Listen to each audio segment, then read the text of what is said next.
And now we are talking.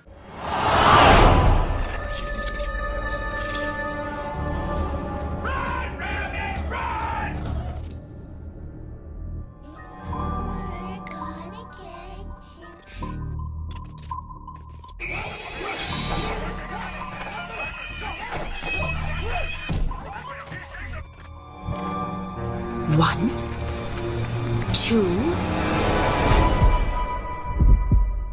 three!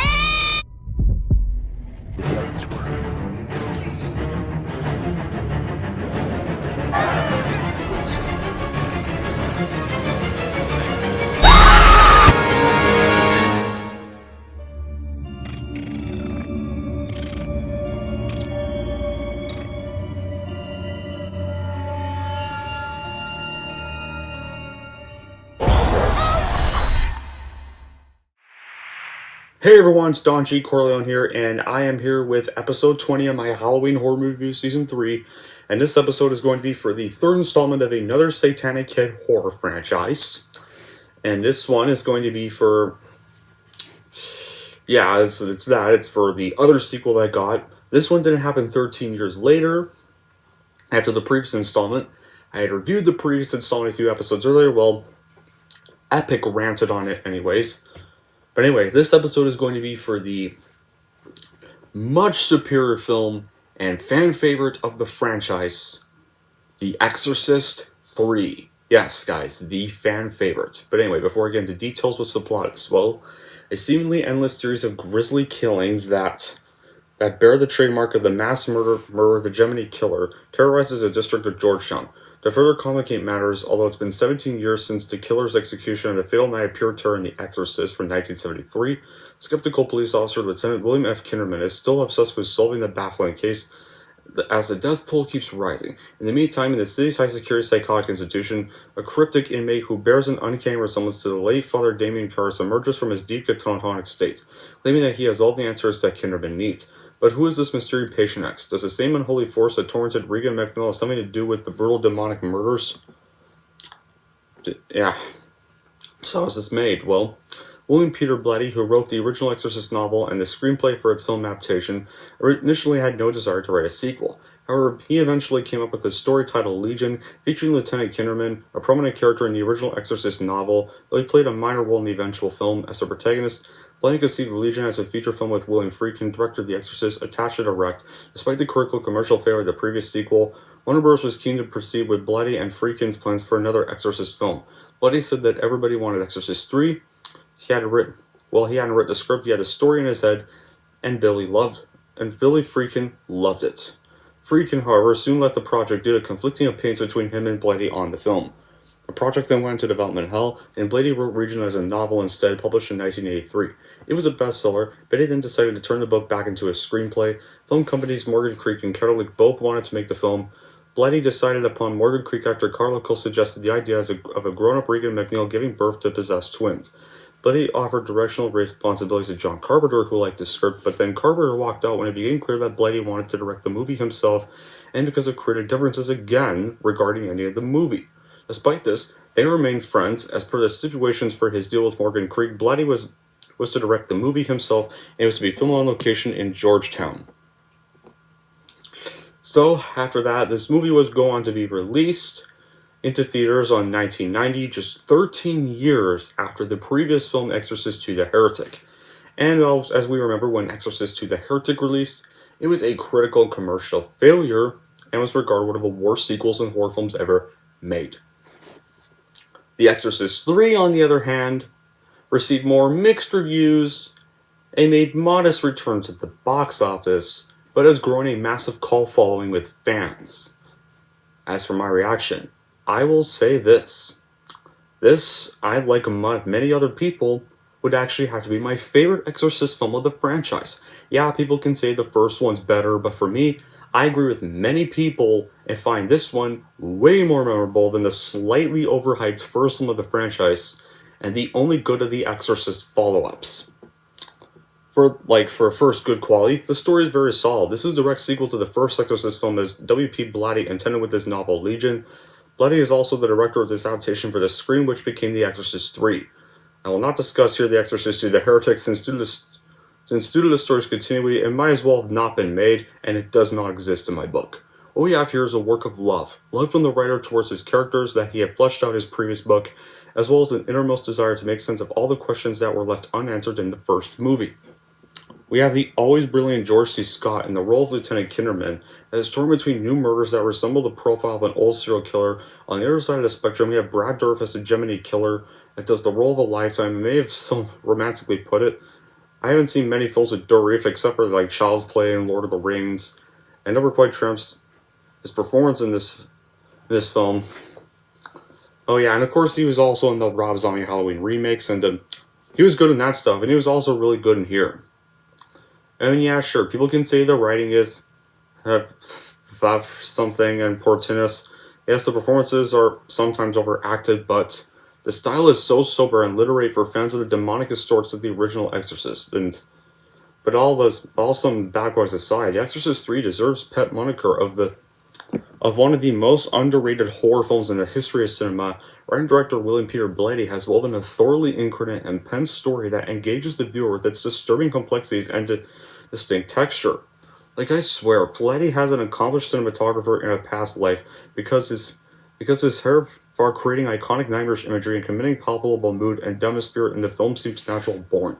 Along with Blatty's talents, the film of course boasts the acting chops of a cast full of players known for both like a line in intensity. Like George C. Scott, Brad Dourif, and Jason Miller are as great as you would always expect them to be. Perhaps maybe a little too great again, the overacting, I get that. And Sora Lampert, Viveka Linfors, and Ashley Fish all give terrific, supporting performances. One of the best things this movie has going for it is Brad Dourif, like I've already mentioned. He plays the Gemini killer in this, even utters the line the seamless self-promotion, Child's Play, Lieutenant.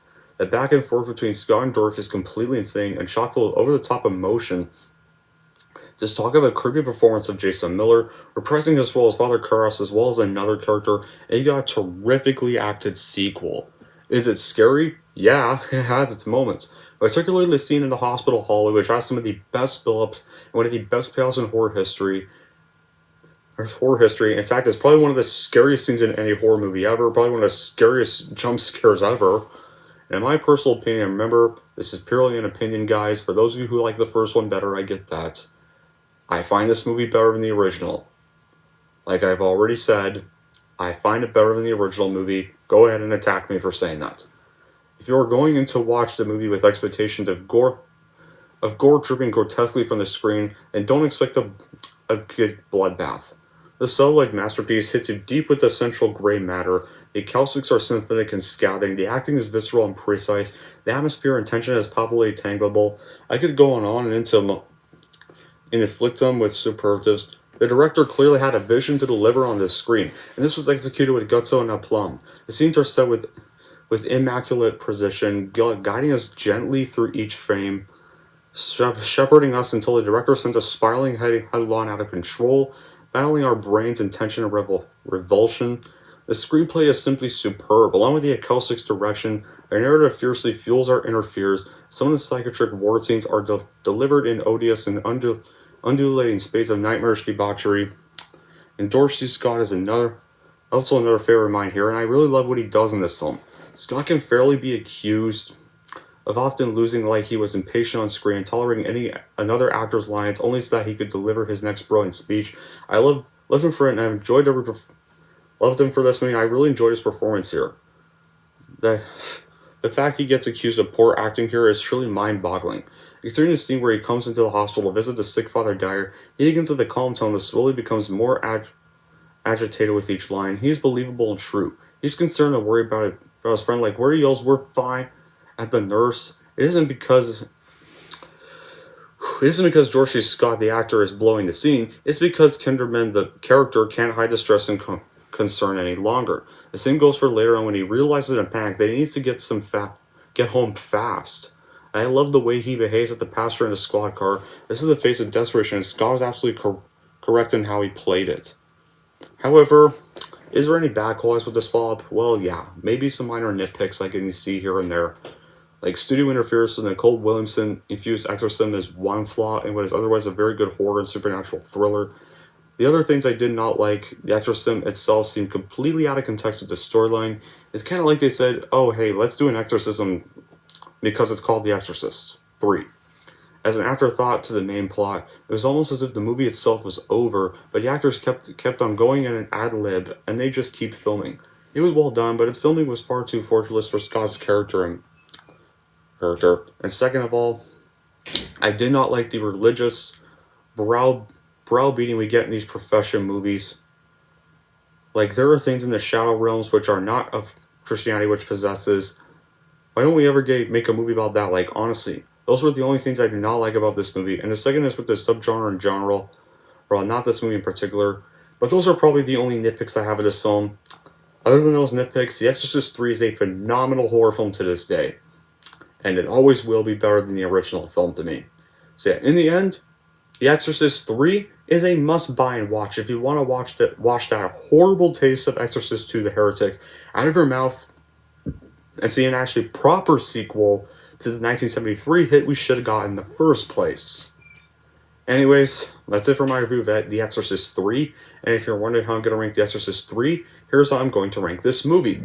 So overall, if you love the 1973 film but hated its last sequel, then I would easily watch this movie and then buy it, add to your collection for sure. And if you're wondering how I'm going to rank The Exorcist 3, I'm going to give The Exorcist 3 a 9 out of 10. There we go. That wraps up my review for The Exorcist 3. So you're probably all wondering, what's going to be the next episode? Well, our next episode is going to be for an indie slasher film. And this was for the first installment of the franchise, which its sequel had come out this month, which I still have yet to see. And it's another one involving a murderous clown that is really starting to get involved into mainstream horror icons. And that's dude. Of course, his name is Art the Clown. Yep, the first Terrifier movie is going to be next. Cannot wait to watch that movie for the first time. Until then, guys, that will be it for this episode. Thank y'all for watching, and if you like this and want to see more, then don't forget to like and subscribe to Don G. Corleone.